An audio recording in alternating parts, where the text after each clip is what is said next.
As the Arizona sun set below the horizon, long shadows fell across Flagstaff's open plains. Christine Woolley waited silently on the rear patio of her newly built house. Arms folded, she breathed in the pungent, earthy smell of late spring juniper on the wind. Next to her, a glass of peach-iced tea glimmered in the fading light. Somewhere in the vicinity, there came the gentle sounds of children's laughter, most likely Janelle's grandkids, or Truly and Savannah, producing another podcast episode. Christine felt a profound peace and rebirth.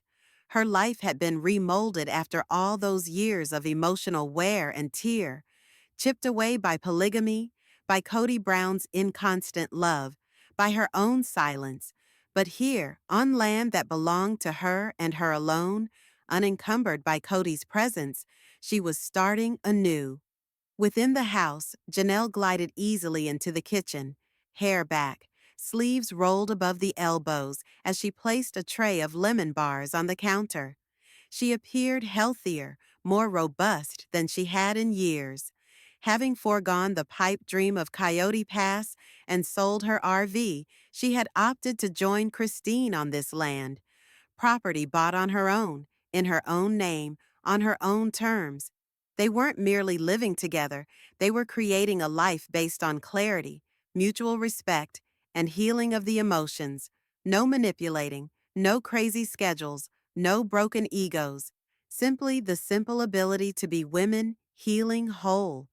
Each morning, they enjoyed coffee on the balcony, sometimes discussing their children, sometimes discussing their burgeoning podcast, Sisters in Strength.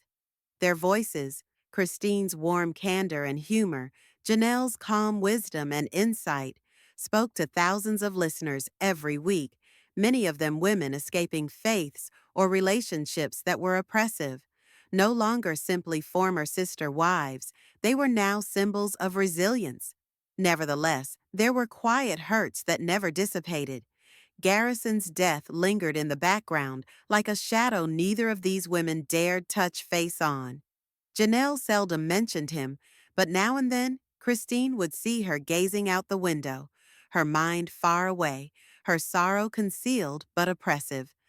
One day, Christine asked softly, "Do you suppose any of the children will ever speak to Robyn again?"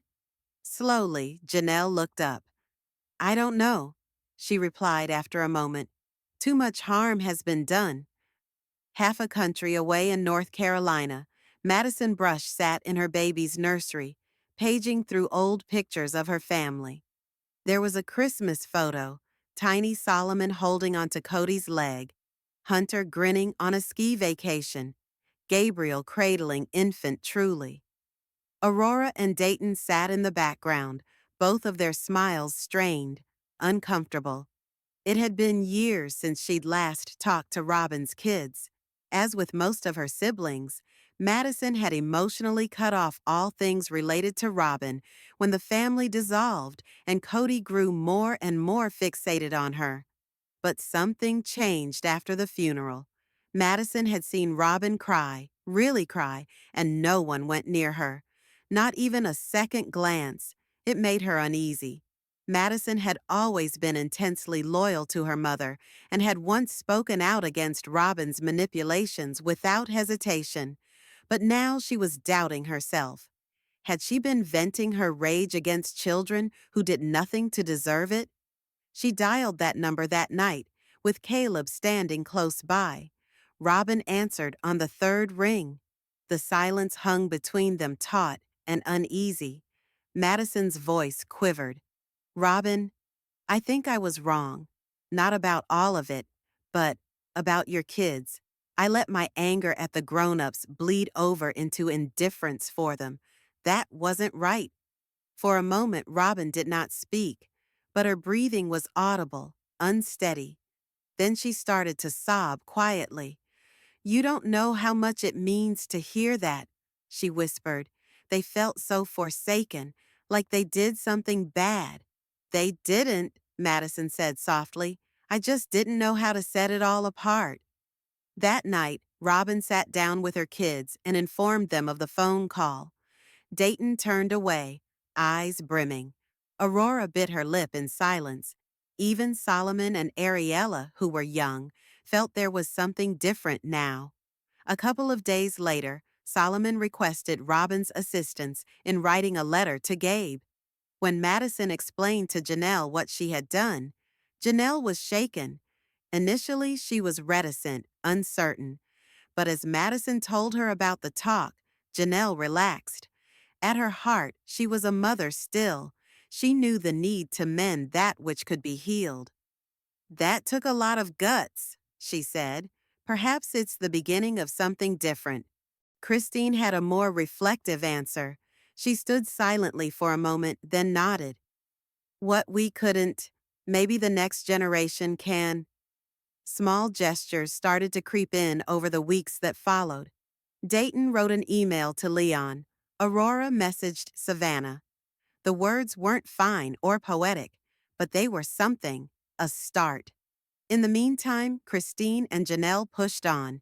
They kept making their TLC spinoff. They facilitated workshops, hosted podcast episodes, wrote books, and put on community events. No longer the supporting actors in Kody's life, they were starring in their own. Later, they came back to Coyote Pass, not to take it back, but to leave. The earth was parched, still. The dream Kody had once sold them had never materialized. The unity he had promised never existed. It had never been theirs. By a lone tree, Madison dropped a smooth white stone onto the earth. For what we endured, she breathed. Janelle stood beside her, steady and silent. For what we're becoming, she added. Christine looked out over the landscape as the wind picked up, lifting the edges of her cardigan like wings. Storm clouds rolled in across Flagstaff, not of destruction, but of renewal. Christine stood barefoot in her kitchen that evening, gazing at the printed copy of the pilot episode of their new TLC show, Foundation's Life After Polygamy.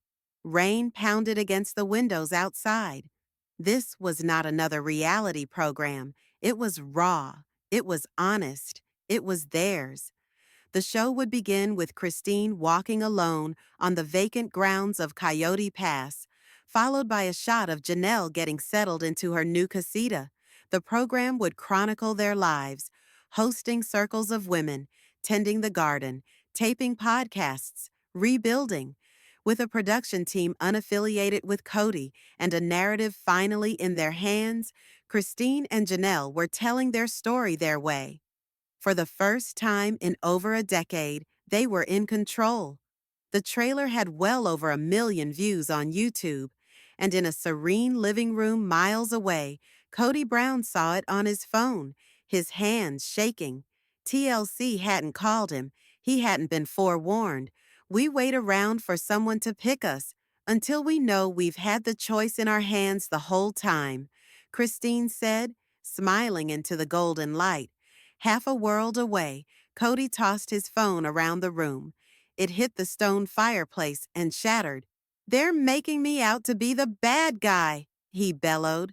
Robyn slumped on the couch, slowly raised her head.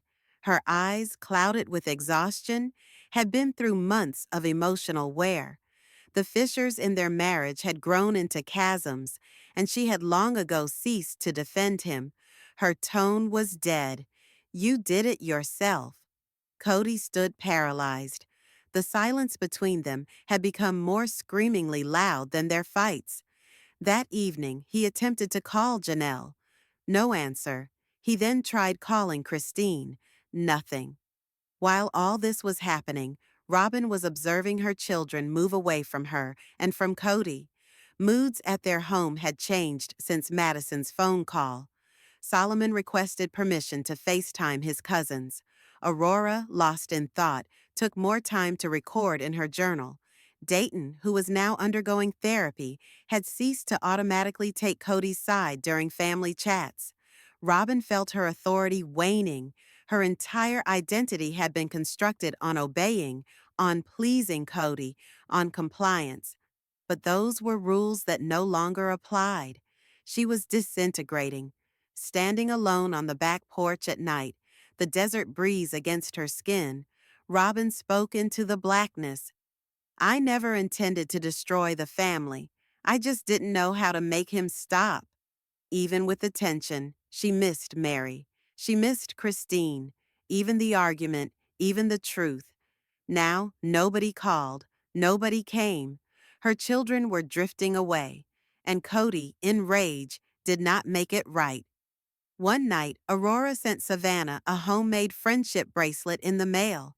The note inside said, I know we've both been through a lot, but I remember your laugh. I hope you're still laughing. Savannah sobbed when she read it. Gabe connected with Solomon over Xbox Live. At first, they played in silence. Then Gabe spoke. I'm sorry for how weird it got. It wasn't about you. Solomon replied in a whisper. I know. Dayton emailed Leon a long, thoughtful message. He asked questions about faith, gender identity, and feeling alienated from both family and self. Leon's response was kind, even if hesitant. It was a beginning. Christine and Janelle never pushed the kids to reconnect, but they nurtured a safe space for it. Through their podcast and personal work, they modeled emotional honesty and vulnerability, breaking long-standing generational patterns. Christine could be seen on national daytime TV for the first time. Wearing a striking purple dress, her voice was filled with fire when she declared, we were never equally loved by Kody, and for years we pretended that was okay. We built altars to a man who let us burn. The video went viral in hours. Women all over TikTok sewed her declaration into their own exit and survival narratives. On Christine and Janelle's site, messages flooded in. Women trapped in fundamentalist sex reaching quietly for assistance. The filmmakers moved to produce additional advocacy-focused episodes on the legal gray areas of spiritual marriages, child custody rights, and polygamy's long-term impact on women. Christine employed a legal counselor to guide her through this new stage. Janelle, however, had started secretly investigating legal restitution for the money she'd invested in Coyote Pass. She'd had a loan history, financial statements, and personal investment in that land, and she wanted her portion returned. When Kody was served with court papers demanding mediation of unpaid debts and division of property, he lost his temper. This is war, he shouted. But no one was there to hear him. No cameras, no wives, no audience, just the canyon vacuum echoing his fury. In Arizona, Christine, Janelle, Madison, and some of the daughters met in the desert for a private ritual of their own, a renewal of sisterhood. Seated in a circle by white candles while the sun fell behind boulders, they each uttered a truth that they'd borne for so long. They read and burned letters to their previous selves. Savannah held Madison close and murmured, You began this healing. Madison sobbed. They cried. They laughed. They screamed into the wind. They were made whole again, not because a man had finished them, but because they had finished each other. Kody sat by himself in the house and watched an old episode of Sister Wives. The family smiled on the TV, paused in a moment that never really was. His phone vibrated. Robyn texting from the bedroom. We need to talk. The kids want therapy. Maybe we should begin to believe in their healing and not our hurt. At the season 19 tell-all, Kody and Robyn were pretty quiet, and their silence was more telling than anything they could have said. Their relationship was established officially in season 1 when Robyn came in as Kody's fourth wife after going through a well-chaperoned courtship. They married in 2010, but as Kody's other marriages started to crumble, Robyn was the only one standing. Most of the fans considered this a result of Kody's blatant favoritism, which intensified with the passage of time. As he emotionally and physically prioritized Robyn, his relationships with Christine, Janelle, and Meri started to deteriorate. The same happened with his older kids. most of whom started to feel neglected. The formerly tight-knit family was dispersed by the pressure of Kody's unequal love. At the tell-all, Kody and Robyn dodged questions. They blamed others and denied that favoritism had played a role in the family's disintegration. Robyn called some of the video disturbing, declining further comment. Kody dismissed questions about his initial relationship with Robyn. Instead of providing clarity, their evasiveness only deepened viewers' frustrations. While other family members opened up about their struggles, Kody and Robyn offered controlled, vague responses. Their refusal to be transparent contrasted sharply with the honesty of the others. Most fans believed the tell-all had blown its chance for closure. Kody and Robyn seemed more interested in maintaining their image than speaking the truth. The emotional journey they had been following for more than a decade was more deserving than evasions. Whereas the other women talked freely, Kody and Robyn held on to silence, evasively dodging questions, avoiding responsibility. They stayed on guard, circumspect, shielding, and through doing so, exposed precisely what they were attempting to conceal. Kody and Robyn Brown occupied the Sister Wives Season 19 tell-all couch as if they had nothing to say. Instead of admitting past wrongs or facing emotional realities, they seemed intent on maintaining a facade. Robyn, in especial, seemed intent on avoiding getting emotional. Their reserved, almost detached attitude indicated that they would rather leave the tell-all looking serene, untouched by the drama of the season. To most of us viewers, the message was plain. Robyn and Kody weren't there to open up. Their presence was to watch their reputation. While Christine, Janelle, and even Meri openly talked about their suffering, Kody and Robyn maintained things superficial, habitually blaming others rather than taking responsibility for their share of the family collapse. The outcome left a souring image. Instead of being taken as dignified or mature, their defensive posture was seen as cold and aloof, adding to the already mounting criticism. In a recent sighting, Kody Brown was seen alone, apart from Robyn, at an airport in another state, well away from their Arizona residence. In the last 3 years, Kody has suffered divorce from 3 wives and the devastating loss of his son, Garrison. Throughout, Robyn has stood with him, their monogamous marriage creating what was left of the Brown family. But cracks may also be developing there. On June 18, 2025, a Reddit user shared a picture of Kody eating alone at a restaurant in Dallas-Fort Worth International Airport. Robyn was nowhere to be found. Users quickly commented on his frowning face, assuming it to be another indication of dissatisfaction. "He always scowls now," one of them said. "He has those angry, beady eyes," another pointed out. Janelle Brown's exit in 2022 was a defining moment. After nearly 30 years in a spiritual marriage, she finally walked away.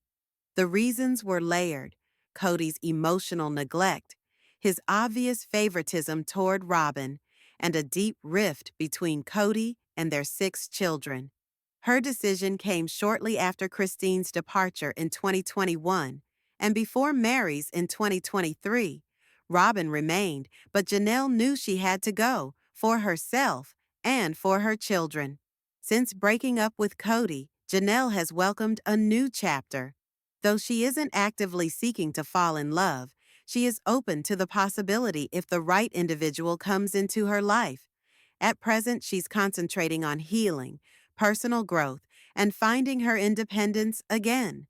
The lifestyle that she used to advocate for, polygamy, granted her freedoms she cherished, such as shared parenting and alone time. But the system that used to serve her had long ago ceased to function. Even though she remembers polygamy fondly, she's no longer interested in going back to that life. She's focused instead on a healthier, more autonomous future.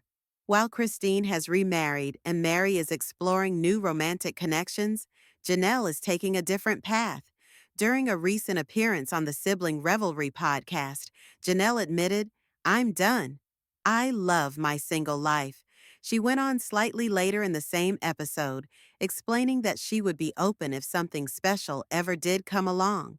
With her divorce and Garrison's death still fresh, she's giving herself the space and time to mend. On their latest episode of Sister Wives, Janelle defied Kody's prior assertions that she was lacking passion. She openly spoke of how she is embracing her sexuality and claiming her identity without any regard for his perception of her.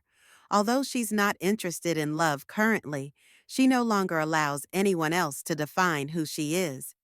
As season 19 dust settled, the spotlight moved to Meri Brown, who possibly still harbors a residual love for Kody.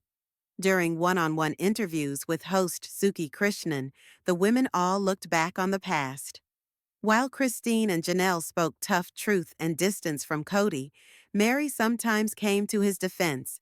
She remembered instances of happiness in their marriage that the others seemed reluctant to revisit. At a pivotal moment of the season, when Kody assisted Meri in relocating from Flagstaff to Utah, there was palpable warmth between them.